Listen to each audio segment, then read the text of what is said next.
Hi everyone, this is Joy and welcome to my channel.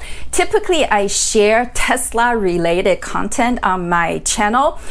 However, as you can see from the title of this video, I am actually going through a mandatory 14-day quarantine in Taiwan. I thought that this is an interesting and not so common experience that people are curious about, so I decided to share my quarantine experience on this channel. However, there will be Tesla in this video, so I'm not going to deviate too much from my regular channel content. If you are a subscriber, you would know that I came to Taiwan 2 weeks ago to visit my mother, who was diagnosed with colon cancer. In summer, she decided to come to Taiwan from California for treatment, and I have not seen her in 4 months. Additionally, my brother is actually getting married 2 days from now, so I am attending his wedding. I will get to see pretty much all of my family members, including my only living grandparent, my grandmother, who is pushing 100 years old. So it all makes sense. I decided to make this trip. Now, people are curious about the quarantine process in Taiwan because Taiwan has not had a community or local COVID infection since April. And right now, it is the second week of December.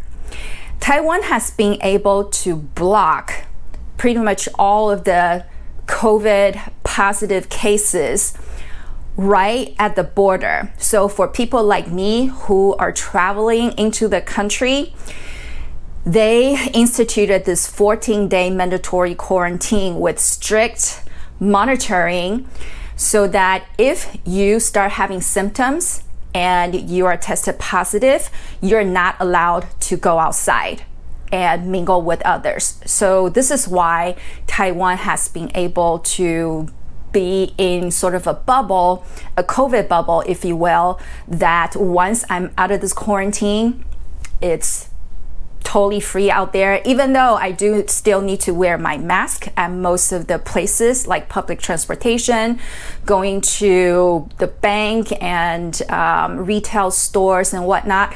But my brother's wedding is at a hotel, and they're going to have a 400 people traditional Chinese wedding banquet. No social distancing, no mask, party as normal, just normal life carrying on. So this is the extreme measure that Taiwan has gone to prevent COVID virus from entering into the island. First of all, because I am a citizen here, I am able to travel to Taiwan. However, Taiwan does block people regular travel for tourism or pleasure if you're not a citizen or if you don't have a permit. Just want to put that out there and make it clear. It's not just like you can just jump on the plane and come over here the next day. When I arrived, I did not have to provide a negative COVID test certificate because I am a Taiwan national. However, started December 1st, they are now requiring everyone, regardless whether you're the citizen here or a non-citizen here, to have that negative COVID test certificate in order to enter the country.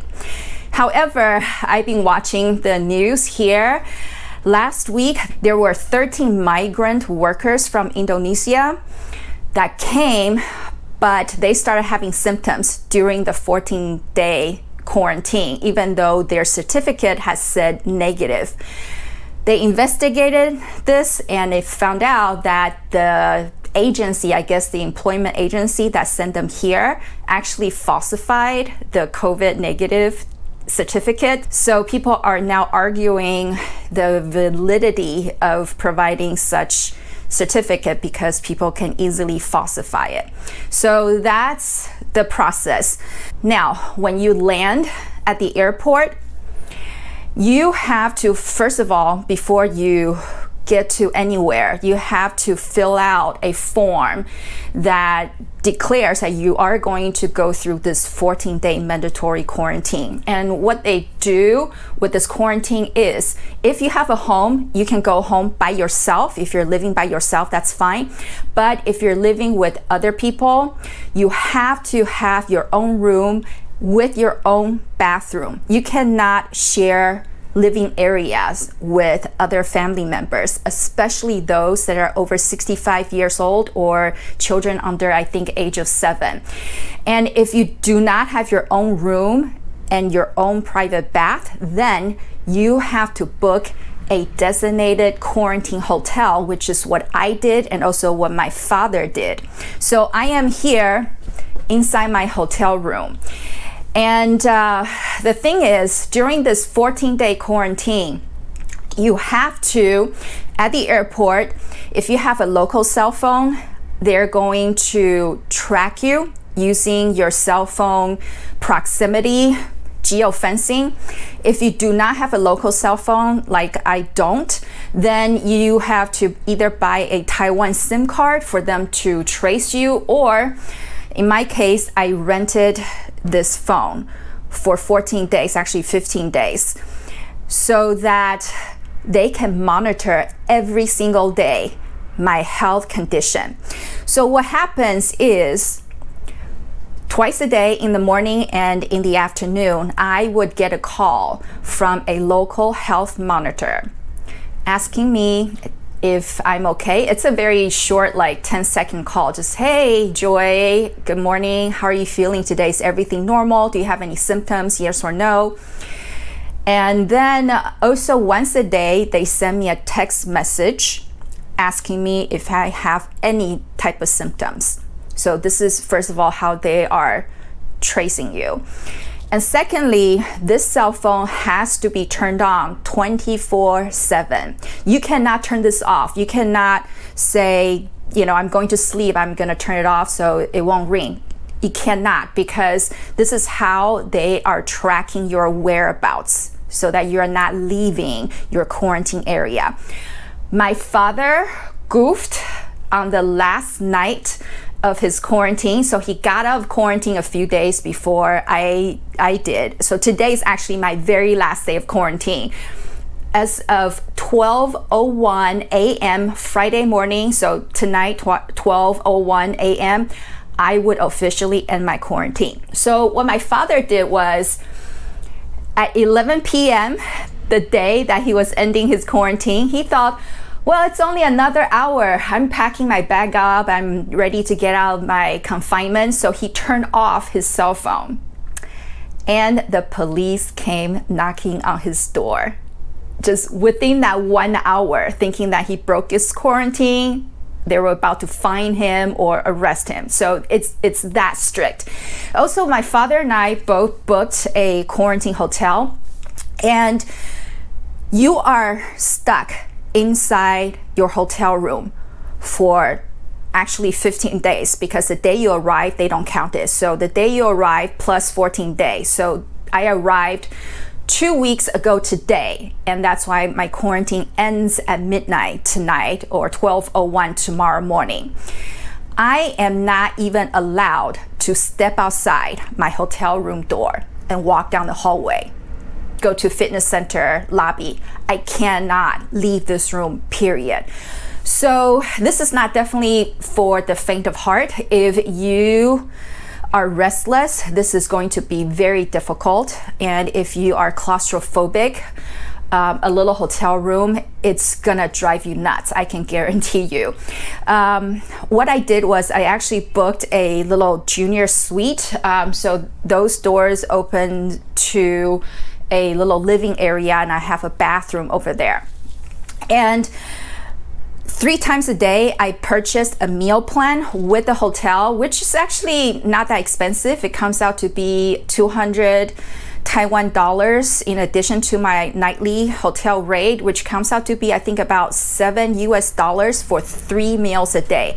So my hotel contracted with restaurants nearby to deliver breakfast, lunch, and dinner at the door. And so it is pretty much like you're in a fancy prison. And I actually tell people this is worse than a prison, because when you're in prison, even the maximum security prison, I think at least once a day they let you out to the yard for half an hour or an hour to stretch your legs and play basketball or something, work out, whatever you do. I cannot even leave this room and go to the hallway. Nothing can go outside. There can be things coming in. So I brought like supplements for my mother that she's asking when she's going through her cancer treatment. I cannot even tell the hotel to take it down to the lobby and have my mom pick it up. I cannot give it to her until I see her tomorrow when I'm getting out of quarantine. This is how strict Taiwan is with the quarantine. And last week there were news also, maybe some of you have seen this on your local news back in the States, that there is a man, a migrant worker from the Philippines. He broke his quarantine for 8 seconds and he was fined $3,500 for breaking his quarantine. I actually watched this on the news. So what happened was this man, he decided to leave his room and go to and knock on the door of the next room where his friend was staying at to give him some snacks. Just like that, he is being fined. He got caught on the CCTV in the hotel hallway monitoring. He got caught and he's fined with the most severe quarantine breaking quarantine penalty of $3,500. And there was another woman that they showed on the news that she went down the hallway, just down the hallway, still the same floor, just went down the hallway to the water fountain to get some hot water for her instant noodles. She got caught. And I think she's going to be fined for at least $350, which is the minimum fine for breaking the quarantine. So yeah, this is how strict they are. And I've been sharing this experience on Twitter, and some people are like, yeah, look, they don't have any cases in Taiwan. Look how well they're doing with this quarantine. When you get out of there, it's all free. You can live as normal, which is true, but this is really at the cost of my liberty, my mental sanity, because seriously, 14 days confined in my quarters. I've been watching a lot of Star Trek. That's how they punish crewmen when you break rules. Confined in my hotel room for 14 days. It is very tough. And also, it's very hard for you to exercise. So what I've been doing to sort of combat this is to force myself to have a daily schedule. So as you can see, my bed is made.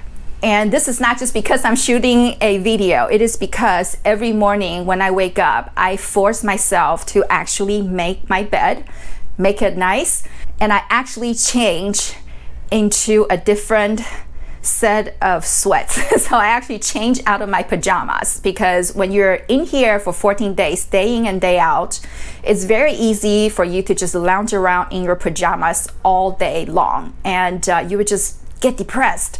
So I forced myself a daily routine.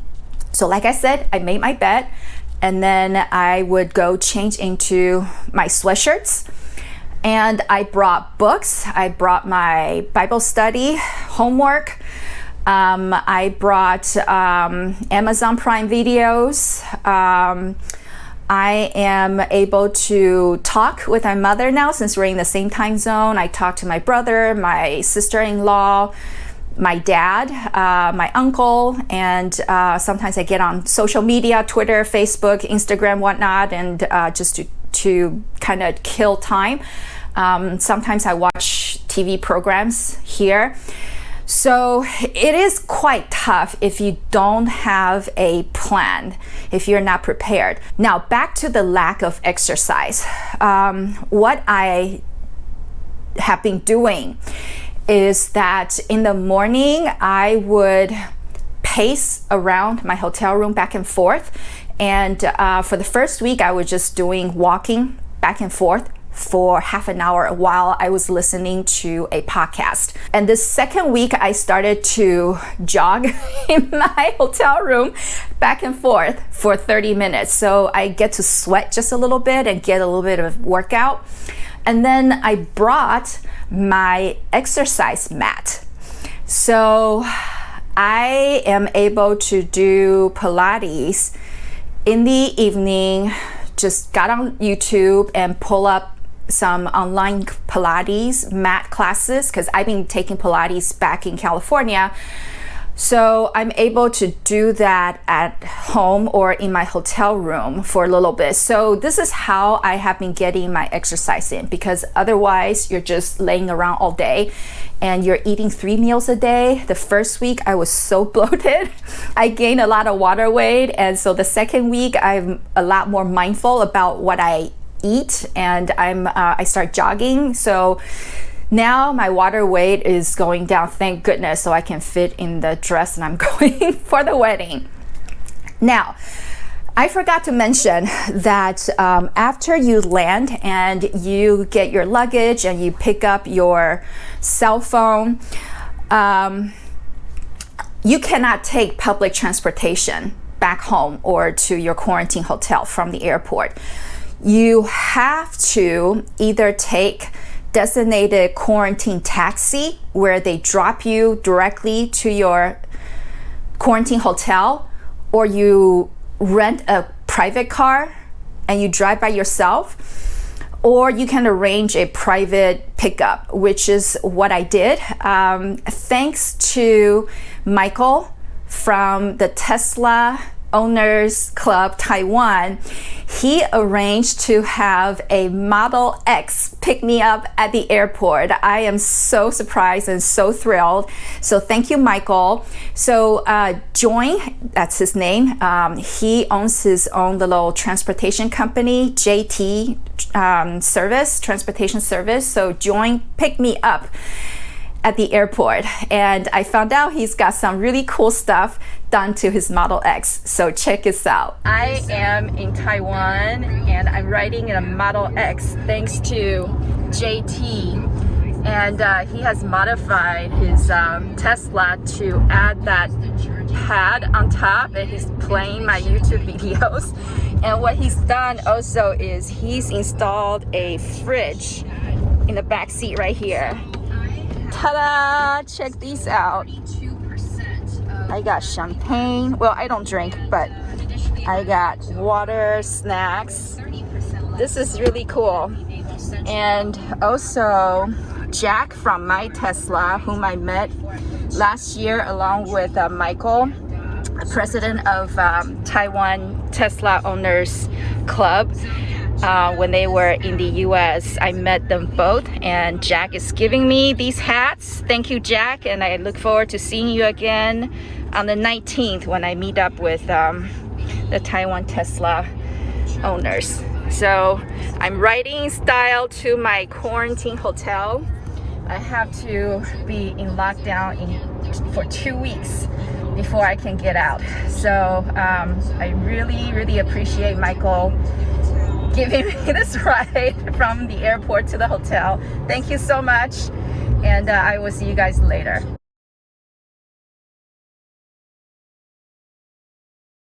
Something really cool is about to happen. I am so sorry about all the background noise. There's construction going outside and I have my windows open. I found out a high school friend of mine from the States, he's also back here in Taiwan.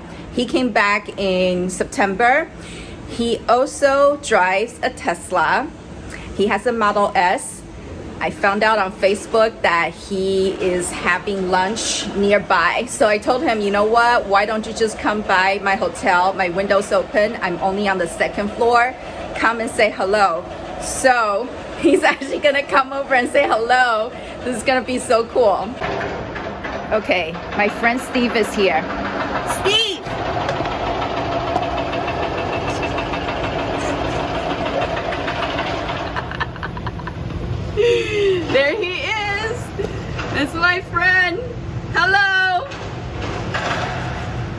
The hotel actually also records your temperature, your body temperature, every single day. They supply me with a thermometer, and every day in the morning after breakfast and in the evening after dinner, the hotel will ask for my body temperature and they would record it for me. So Taiwan is really doing everything they can to make sure that COVID does not come into their community. There have been debates going on Twitter about, US is not doing so much and look at Taiwan as a successful case. While yes, Taiwan has been successful, I don't think this is going to work for Americans because we value freedom and liberty, personal liberty and privacy way too much than having the government looking over our shoulders and especially tracking you with technology like this. And if you do not comply, they will hunt you down. I've heard stories of people not following the quarantine and the police actually hunt them down, like in night markets and stuff. They don't play here. They're very serious about not letting this virus go into the community. 喂，午安。OK 哈。对对对。那个今天那个晚上12点以后才能出去哦。好好好。明天早上，就是明天开始7天要戴口罩。好。少出入拥挤人多的场所。好，没有问题。我就不会打电话了。好，好，谢谢你。谢谢你啊，谢谢。好，再见，拜拜。That was my last health monitoring call. She was basically telling me that this is my last call and at midnight tonight my quarantine will end and to not go outside until then, and she won't be calling me anymore. And for the next 7 days, I need to wear my mask when I'm outside. So, yay! I'm almost done. So, this is my 14-day quarantine experience in Taiwan and my take on this whole process. My dad actually said that this is inhumane and unconstitutional, which I agree. But on the flip side, how do you stop this virus from spreading? I don't know. My personal solution now has been do not have physical contact with others. I think that if people would stop doing physical contact with greeting, this may help a lot. But that's my personal opinion. You might disagree. I hope you found this video interesting, giving you an insight into this whole quarantine process when you go to another country, in particular Taiwan. If you're interested or curious about Tesla, in particular Tesla Model 3, check out the rest of my videos on this channel. Thank you so much for watching, and I wish you all a very healthy and happy 2021. I will see you next time. God bless.